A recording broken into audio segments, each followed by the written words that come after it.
Hello, and welcome to Order Within, navigating a world of endless chaos and crisis. Many of us are experiencing inner turmoil, insecurity, anxiety, fears, and isolation. These feelings are only being amplified by news cycles, social media, and never-ending political madness. How do we find our way out of the chaos? How do we find strength within ourselves? How do we find meaning in a world driven by materialism? These questions and many more I aim to answer on the show. My goal is to be a trusted guide on your journey to selfhood. May you find what you seek.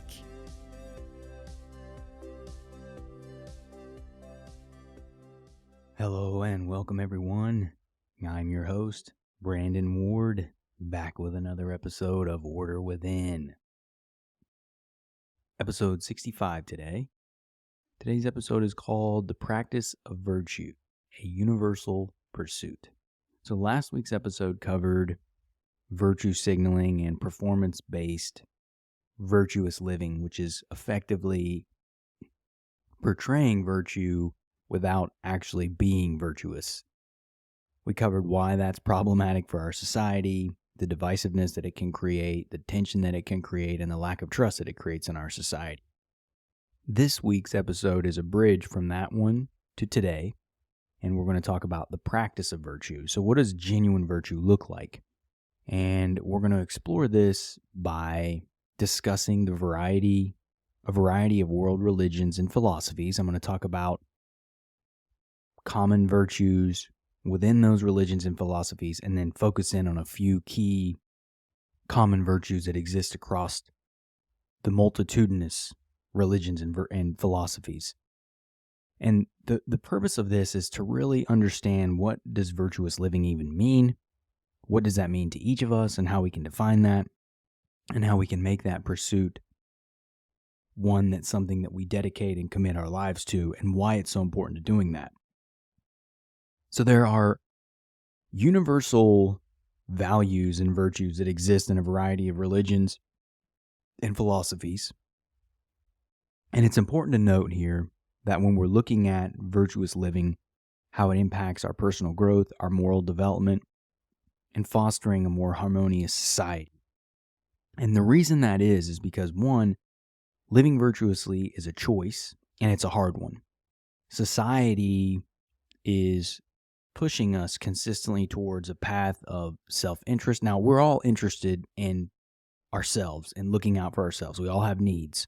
So there's a recognition of the needs that each of us have, but society is pushing us way beyond our basic needs, and we're in this materialistic, consumption-based society. It's like the Matrix. If you've seen those movies, we effectively live in a matrix. And by understanding virtue, understanding that it's hard, and that it's a choice we have to make to go against the materialistic pursuits that we are constantly presented with, we can rise to a virtuous life. It's hard because it goes against the grain of society. Society is pushing us to consumption, to not ask questions, to do as we're told, to simply follow along without challenging ideas or concepts as they are told to us.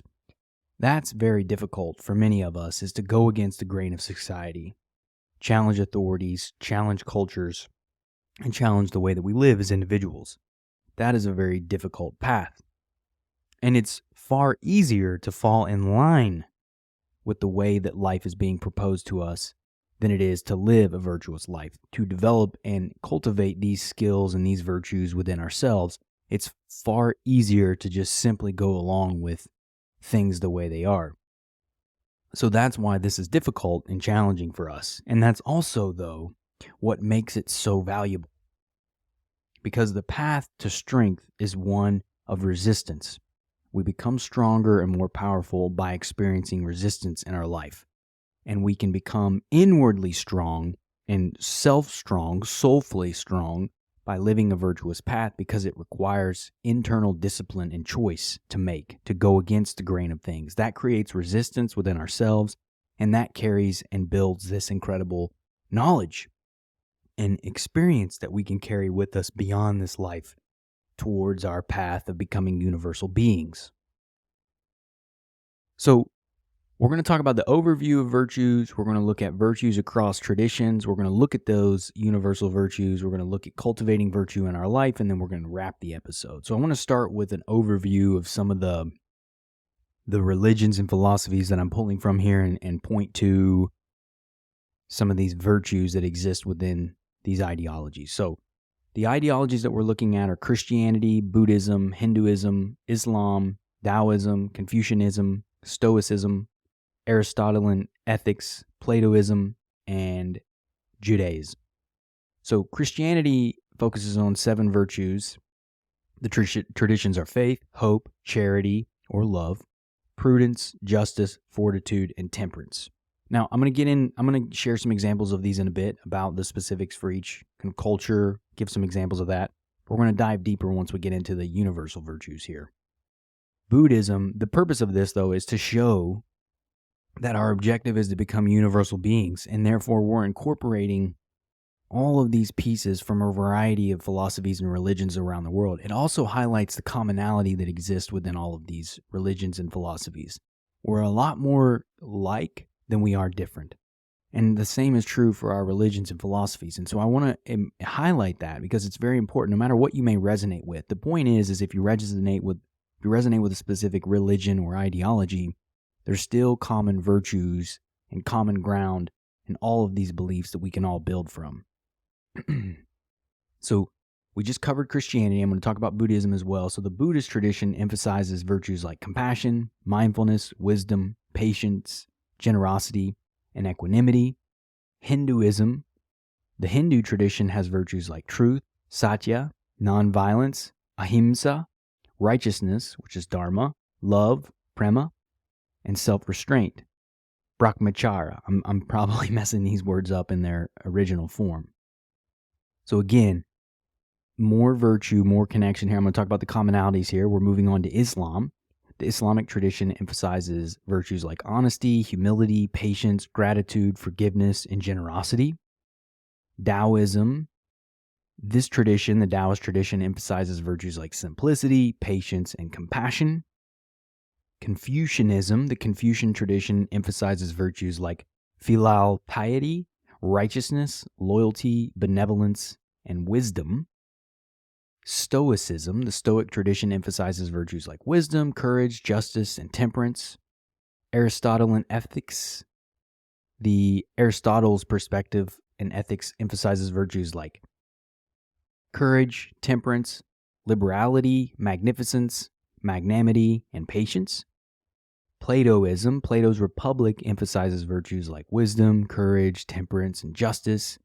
And then finally, Judaism, the Jewish tradition, emphasizes virtues like kindness, chesed, righteousness, humility, and peace.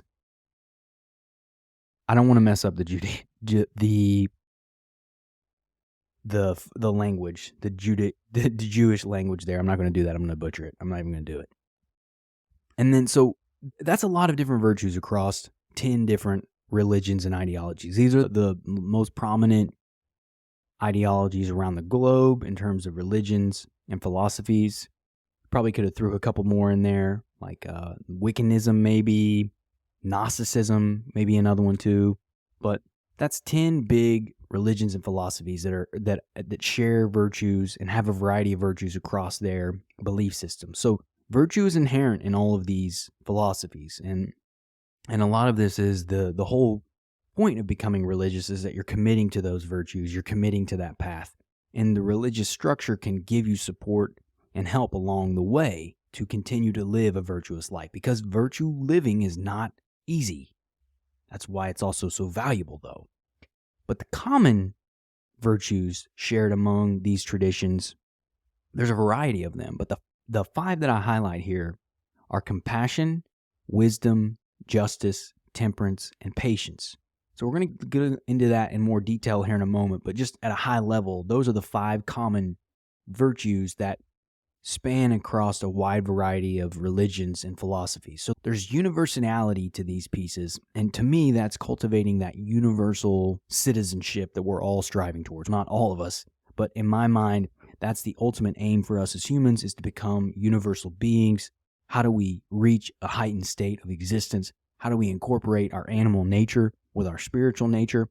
How do we become the conscious bridge from eternity to now? And in my mind, that's why we're here. We're here to be those bridges, here to be those doorways to the infinite, and to live as examples, to learn, to grow, and to become more full expressions of that universal self. The infinite and endless variety of expression of selfhood.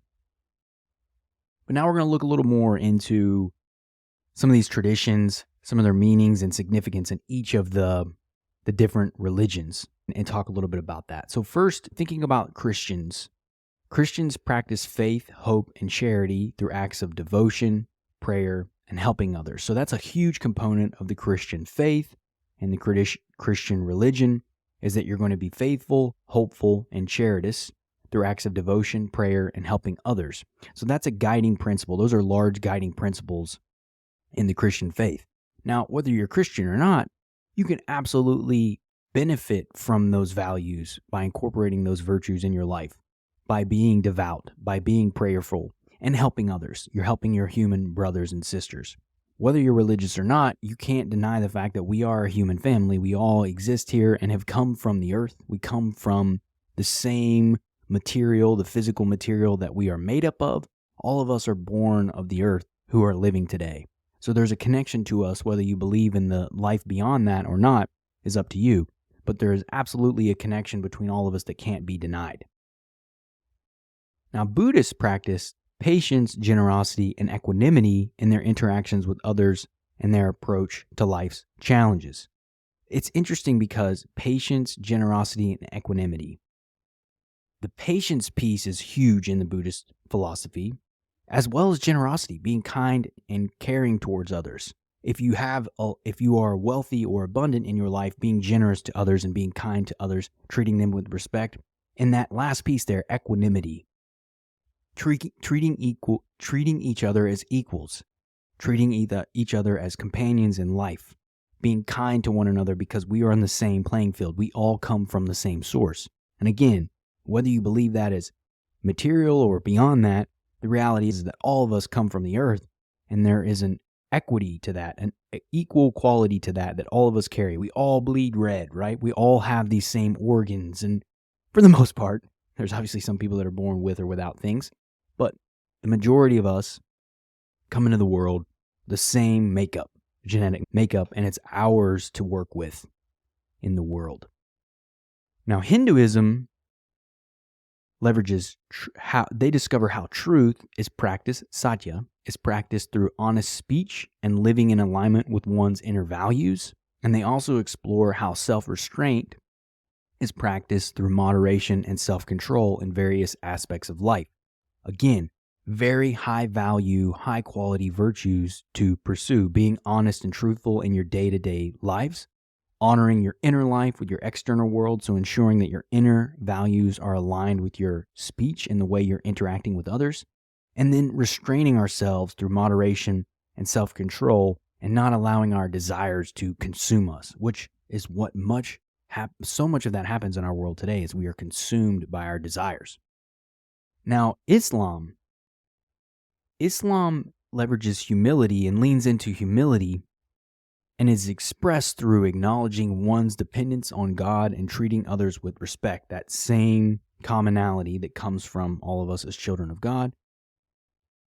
It explores how patience is cultivated through endurance during challenging times as well. So they lean into a humble approach by leaning into God, and that comes through being patient and trusting of God during challenging times as well. So when you lean in and you take a humble place, recognizing that we depend upon our Creator. And again, if you don't share those spiritual beliefs, our Creator could be seen as the earth and how we have to depend on her for all the sources of life that we have here. And honoring the earth in that way could be a similar approach. But humility is a key practice here and something that we can all benefit from, as well as patience, to leverage during challenging times, to endure challenging times. So the idea here is we're looking at some of these specific virtues from each of these practices and giving examples of what they are. And then next year, I'm going to move into some inspiring stories that we can talk about, and then we'll get into the universal virtues that I speak I spoke about earlier. In Taoism, virtues are seen as the natural expression of harmonizing with the Tao. Simplicity is practiced through embracing a frugal and uncomplicated lifestyle. That Taoism is a very simple but also wonderfully powerful philosophy in that through that simplicity they find harmony. They see the balance of energies in the world, the negative and the positive, the polarity, the duality that we live within. So living a simple and frugal life, uncomplicated, can benefit many of us, especially if we were stuck in that hedonic treadmill cycle, which is the endless consumption path, trying to fill that inner void.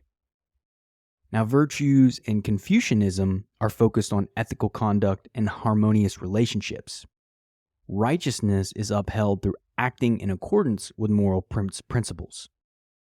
So, ethical conduct and aligning our righteousness by understanding our moral principles and living true to that is a way that Confucianism could be implemented in our lives and we could all benefit from. Ethical conduct and harmonious relationships is absolutely something that the earth needs more of. And that comes from being righteous and honest and open and transparent in our way of living and the things that we believe in and aligning that life with our actions. So that's a wonderful thing to strive towards as well. In Stoicism, virtues are seen as the foundation of leading a virtuous life. Wisdom is practiced through seeking understanding and aligning one's actions with reason. Courage is cultivated by facing fears and embracing challenges with resilience. Now, Stoicism, again, it's so cool how you can look at these different philosophies, and if you were to remove Stoicism and talk about it in a way based on the list that we've just shared, the things that I've been talking about, how would you know which religion or philosophy it was? Based on some of the things that we talked about, as an example, Islam earlier was talking about resilience during tough times. That could also is in embracing fears and challenges with resilience.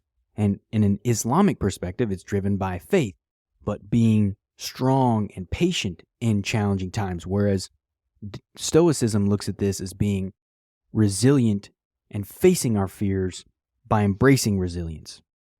And I'm sorry about the trash truck here outside. But so the cool thing here is that by highlighting these virtues from each of these philosophies and religions, you wouldn't know which ones are which unless I tell you. And that's the point here, is that there is a universal component to all this. So I've got two more, and then we're going to move on to some examples from each of these religions and philosophies. In Platoism, virtues are seen as essential for achieving justice and harmony within oneself and society.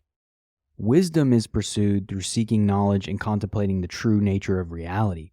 And Platoism is one of those very deep thinking philosophies, and achieving justice and harmony within oneself, and then that reflects out into society, and then using wisdom as a means to pursue knowledge and contemplate the true nature of our reality and our place within it. Those are wonderful things to pursue. So that's the idea here, is that to become universal beings, we can leverage these wonderful virtues from all of these different religions and philosophies. And then the last one here is Judaism. Virtues in Judaism are intrinsically linked to practical actions and living a righteous life. Explore how kindness is expressed through acts of compassion, hospitality, and charitable deeds. So kindness is expressed there by being compassionate towards our fellow humans, being hospitable towards them, and being charitable with our deeds, being kind and caring and nurturing towards our fellow brothers and sisters of life. Righteousness is upheld through acts of justice, fairness, and ethical behavior. Again, this all comes from aligning our internal virtues and values with the way we're living in the world and the way we're treating other people. It's such a powerful way to live when we take that righteousness and we align it to our world within, and we align those actions externally. The goal is to align our inner and external lives. The more of a gap between those two things, the more disharmony is created in our lives, and the more disharmony is created in our world. So to overcome that disharmony requires us to understand these things and be aware of the values that we hold within and the values that we're living through our actions. So that's why I wanted to share some examples from each of these different religions and philosophies, discussing the virtues of these specific, discussing the value of these virtues and the different framing points of them. So now, though, I want to go through and share some examples and stories that illustrate the embodiment of these virtues from each of these philosophies. So Christianity, the parable of the Good Samaritan, which is Luke 10:25-37 in the New Testament, is often cited as an example of charity and compassion. A Samaritan helps a man who was robbed and beaten by showing kindness and love to a stranger.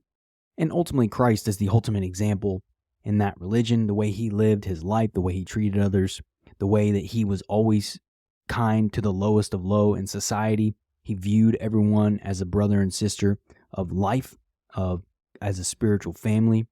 But this example in this parable, the man who helps someone who was robbed and beaten by showing them kindness and love as a stranger and lifting them up after they went through a hard time, is an example of charity and compassion.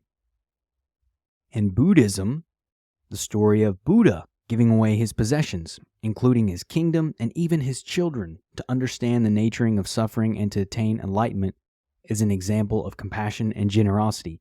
Buddha came from an extremely wealthy family. He did not know suffering. He was insulated from suffering throughout his life. And then one day, now it may be told differently, but I know one day he saw a person who had passed away being taken out of the kingdom. And he saw that. I guess his father had prevented him from seeing that his whole life. And then one day he saw that and then started asking what that was and realized that person had passed away. And then that was his first experience of true suffering. And so from that point, it led to him surrendering the entire kingdom that was his, all of his possessions. And he pursues a life of reflection and meditation to understand what enlightenment was and understand the naturing of suffering, so that he could share that wisdom with his people and many people beyond his life. And he has done an incredible example of that, of compassion and generosity, by surrendering all that material wealth. Hinduism, the Bhagavad Gita, it's a 700-verse Hindu script, is a conversation between Prince Aruna and the god Krishna, who serves as his charioteer. In this conversation, Krishna provides insights on Dharma, which is the duty and righteousness that we must live, Yoga, the path to realization, and then Moksha, which is the liberation from the cycle of birth and death, exemplifying the virtues of truth, righteousness, and love. Hinduism is epic in the stories that they tell in the Bhagavad Gita. It's wild. But I think one of the most empowering components of this is the liberation, moksha, which is liberation from the cycle of birth and death. And that means we are able to transform our understanding of duality and seeing ourselves stuck in a dual world, and realizing that we move outside of that cycle of birth and death when we recognize that we are both material and spiritual, and we are much more than this world and this material world. And when we move beyond that cycle of birth and death, and we become something greater than that, which is a universal being. And in the Bhagavad Gita, this conversation between Krishna is very enlightening and exemplifies truth, righteousness, and love. Islam, the life of the Prophet Muhammad, is used as an example of many virtues. One story is that of Muhammad standing for hours in prayer at night until his feet would crack from prolonged standing. This is often used as an example of patience and devotion. So Muhammad praying for hours, standing and praying for hours at night until his feet would hurt and ache, is to show the people of what patience and devotion can look like in action, and how we can devote our lives to worship in a loving way and create an incredible energy and power within ourselves from that devotion and patience. Taoism, the Tao Te Ching, written by Lao Tzu, emphasizes living in harmony with the Tao, which is the way, which includes leading a simple life, being patient, and showing compassion to others. The Tao Te Ching, I keep saying that wrong. That's I love, it's such a great spiritual text, and it's so simple and short, powerful. There's so much wisdom in it. The Tao of Pooh is a great book as well, which talks about Taoism with Winnie the Pooh. Very powerful story. But ultimately, the way is simple, patient, and compassionate towards others, and living a balanced, centered life. It's a very beautiful way of living, and many of us could benefit from that type of pursuit in life. Confucianism. The Analects of Confucius are filled with filial piety and righteousness examples. One example is the story of Xing Xin, a disciple of Confucius, who was so filially pious that he would examine himself in fear, even if his parents scolded him for something he did not do. So he was so aware of himself and so pious in his way of living and so honorable towards his parents. He would still look at himself, even if he didn't do the thing that his parents were accusing him of, because he wanted to live that pious and that aware and that true to this way of life. Very dedicated and powerful way of living. But man, like, that is an incredible dedication to go to examining yourself, even if it's something that you know you didn't do, just to make sure that you were truly living a virtuous life. That's an incredible example. Stoicism. The Roman Emperor Marcus Aurelius, practitioner of Stoicism, wrote in his Meditations about accepting the world as it is, understanding the nature of life and death, and focusing on improving oneself.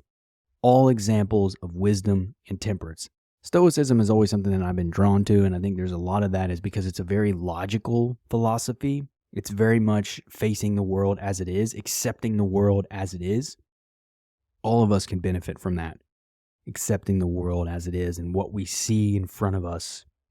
That is a very powerful practice to observe the world, all of its warts, ugliness, its beauty, all of the good and bad, and embracing what is. Because when we embrace what is, we're now actually in a place to change and transform things and improve our state by accepting what is, not denying or running away or turning away from the ugliness and the challenges that we face as a society and as a people. In Aristotelian ethics, Aristotle uses the example of a man who stands firm in the face of fear, not for personal gain, but because it is the right thing to do, demonstrating courage and temperance. And again, that's the honorable path, not because you're trying to gain something, but because ultimately it is the honorable path from the perspective of a universal being. When we elevate ourselves and we transform our view of the world from duality to unity, which is moving outside of time, we can look at life and we can be courageous, understanding that the pursuit is one of the universal perspective, not for our own personal selfish gain in a small life here in the material world. By transcending and doing the right thing, by transforming, I should say. Because transcendence is a word that I'm a little weird about, because I think sometimes transcendence can also be a nice flowery way of saying running away from things.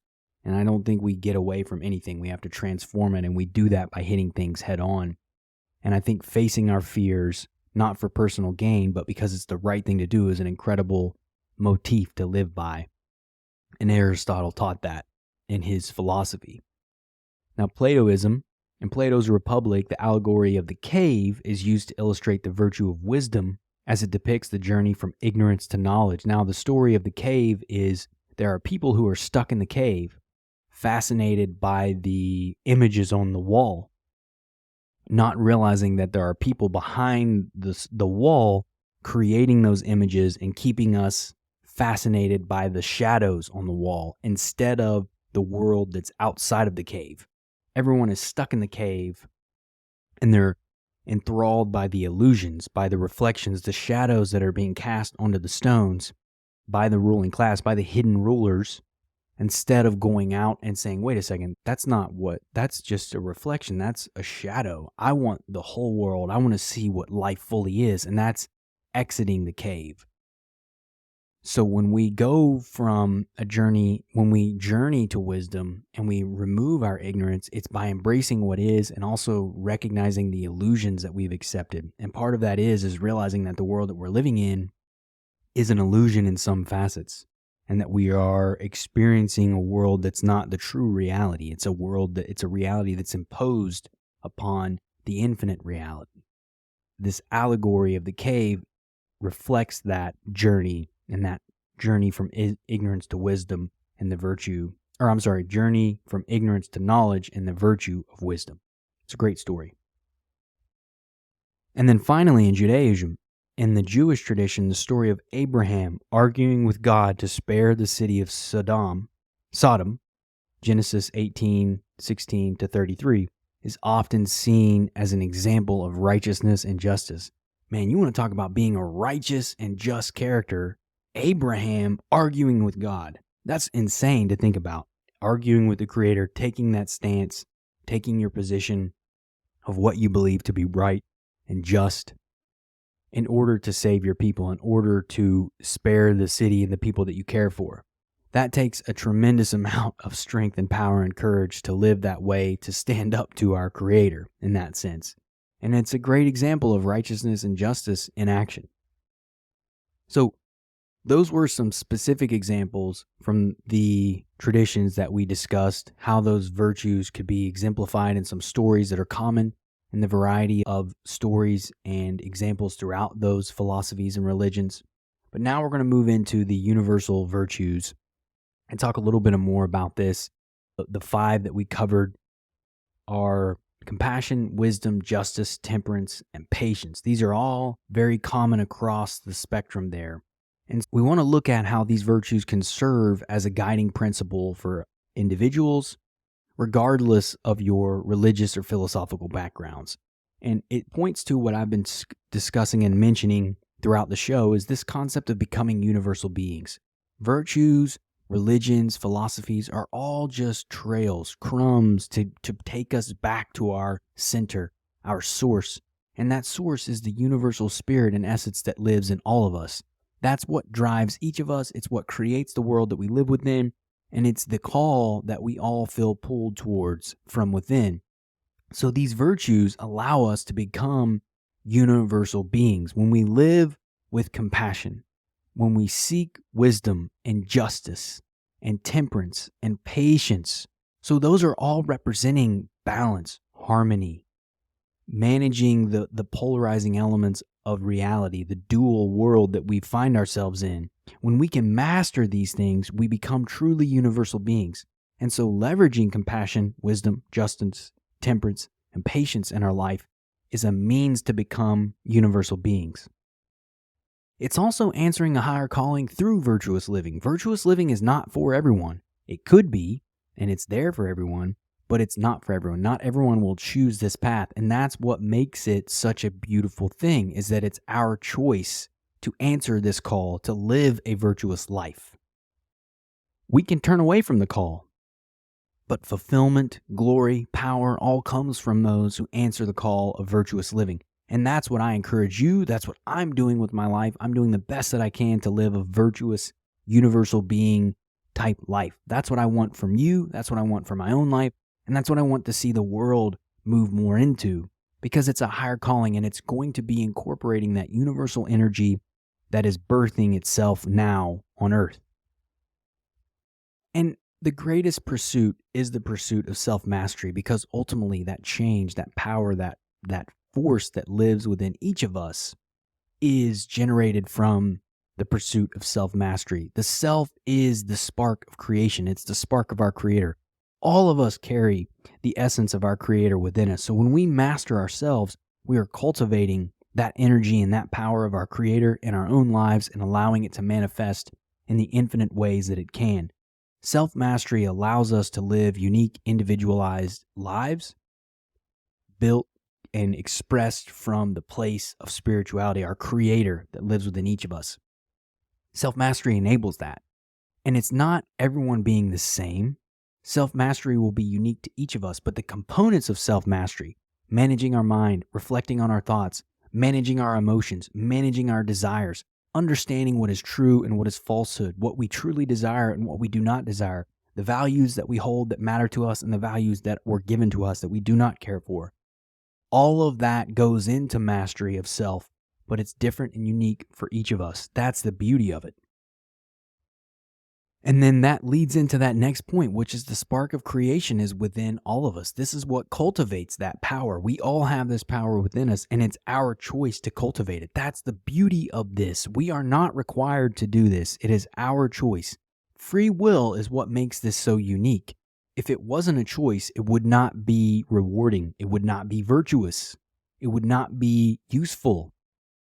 But because it's a choice, and because we're choosing to align with that internal, eternal, creative force that lives with all of us, within all of us, that's what makes this path possible, by aligning our life with that internal, infinite power that exists within each of us, that spark of creation.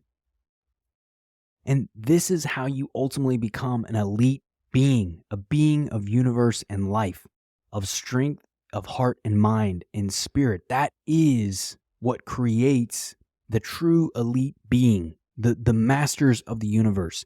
Our goal is to become masters of our universe, and we do that by living from within, aligning our heart and our mind to pursue the calling of our higher spirits, our higher self, whatever you want to call it.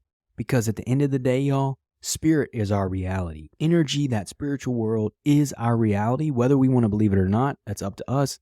But the physical world is born from that spiritual energy. And all of us are spiritual in nature. The world that we live in is spiritual in nature.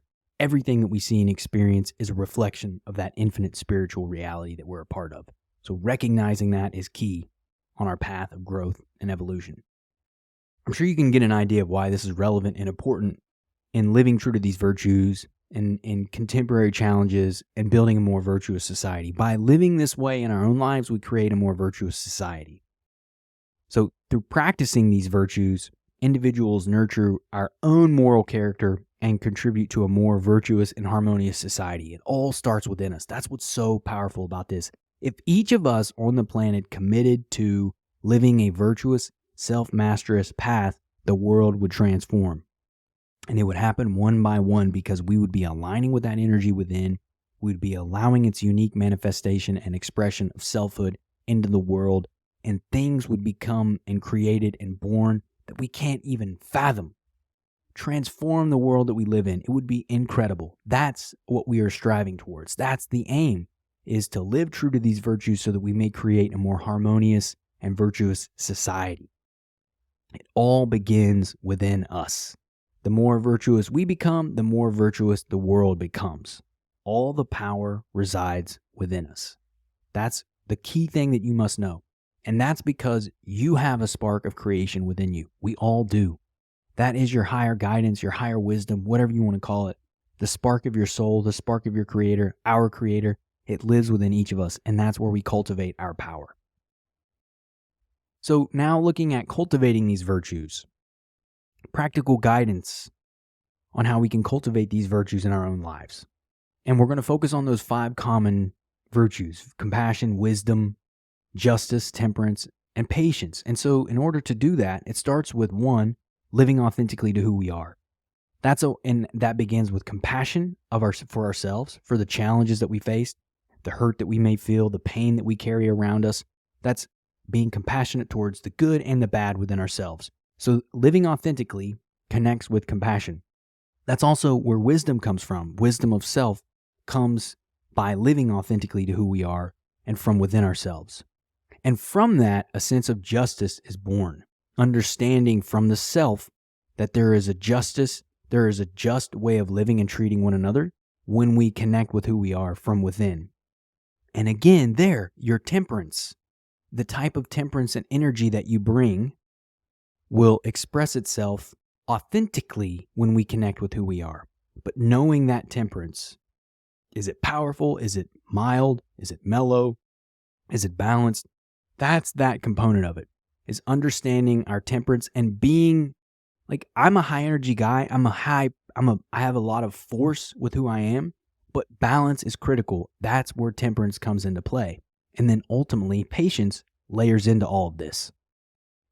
By being patient with who we are, being patient with others, being patient with ourselves in the work that we're doing and going through. That's how we transform ourselves, by living authentically and aligning to those virtues. Another piece is going to be overcoming our animal urges and desires to master our emotions. Mastering our emotions and urges and desires is critical to this work. That's how we cultivate these virtues. That doesn't mean we live a desirous life. Life is meant to be enjoyed deeply, deeply enjoy life. There's so much here to enjoy and experience in this incredible pleasure in the world, but there is no greater pleasure than the connection of selfhood and connecting from within. So overcoming our instant and endless desires and urges, because I know what that's like. I've lived that way. I lived that way for many years and I was miserable. When I was in California, that was the majority of the way that I was living. I was consumed by my urges, partying, sex, drugs, money, all of that stuff. I was defined by it and I was miserable. But as we learn to overcome our animal urges and these desires and master our emotions, we can leverage these virtues and begin to cultivate these virtues by tempering those urges, finding balance in our life, and moving forward with a more aligned way of living. And that moves into the third piece here, which is aligning our heart and mind to function as one. So many of us are divided. So many of us are chaotic within our own selves. Our minds are going off in a million directions. Our heart's going off in a different direction, a million different directions. When we unify ourselves, we become very powerful beings. And that's the goal, is to align our heart and our minds, to harmonize every aspect of our life, relationships, health, work, family, all of that. That is the key to doing that. Because it's so easy to get too much in our head or our heart, to allow. Now, if you're going to be one way or the other, leading with your heart and allowing that to lead you is obviously the best path. But balancing these two energies, strengthening our intellect to align with our heart, allowing us to communicate the truths of our heart with our mind, is the power of these two energies. The heart is the compass. It leads us. The head, the mind, is the vehicle that we can leverage and use to travel through the universe. But it's key that we have to have our heart guiding us and have that balance between those two energies. It's far too easy, though, to allow our feelings to rule our lives and not be contained. And it's also far too easy to allow our heads to disconnect us from our hearts and be feeling-less androids. That's very much the society with which we're living in now. It's living in those two extremes. The key is balance.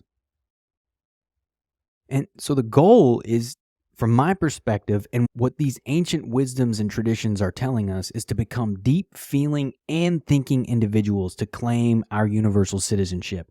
The universal citizen is deeply aligned with their heart. They feel deeply in all areas of life. They are not afraid to go into any deep feeling area, and they are empowered with their minds. Their minds are a tool that they leverage from their hearts. So their mind and hearts are aligned. Going deep into our feeling and empowering our thinking minds, aligning ourselves, allows us to become universal citizens. That's the path that we are on. That's the objective that we are striving towards. And that allows us to step into a higher order of life. That allows us to transform our world, our relationship to duality, and move into timeless space, which moves beyond this world, which allows us to exist beyond this world. Because there is no end of life. There are only cycles, only awareness, transformations. This allows us to transform our waking conscious life into enlightened beings and live true to who we are today. And finally, many do not take this path because it's too difficult. It is far easier to just go with the flow of society, go with the flow of culture, and do what you're told, not challenge anything, believe everything that you're told, and just go along with everything as it is. That's far easier. That is far easier to do, to not ruffle any feathers, to not challenge anything that you're seeing, and to just go along with everything. That's the that's the tried and true path that many of us are pushed upon. And we choose to stay on that path because it's easier. It's the least resistance. The least resistance comes from following the path cultivated by society and culture. But we don't grow when we do that. And we're often miserable when we do that as well.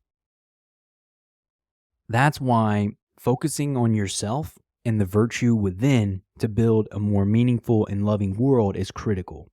That's how you can transform the power of virtue and use it in your life and impact your well-being and the well-being of others around you. And you can facilitate the change in our world in a meaningful way, starting from within. All true work comes from within us. This is where the work is. This is where the landscape is the infinite world of selfhood from within. The virtuous path is the way, y'all. Not everyone's going to do it, but that's what makes it powerful, is because it's a choice. It's a choice we all have. And I hope that more of us will take this path, will choose this path of virtuous living, and will elevate ourselves to the highest possible expression of self and create a more universal, compassionate, balanced, and just world. That's ultimately what it's about. Temperance, compassion, wisdom, patience, and justice. Those are those 5 common virtues that exist across a multitude of religions and philosophies. Let us cultivate those 5 virtues and leverage them in our lives, learn to lean into them and build them in our life by doing the things that we have available to us, which is reflection, meditation, thought, prayer, healing, all of those things, guys. All of that is possible within us. So I hope you've enjoyed today's episode. I hope you're enjoying the show all around.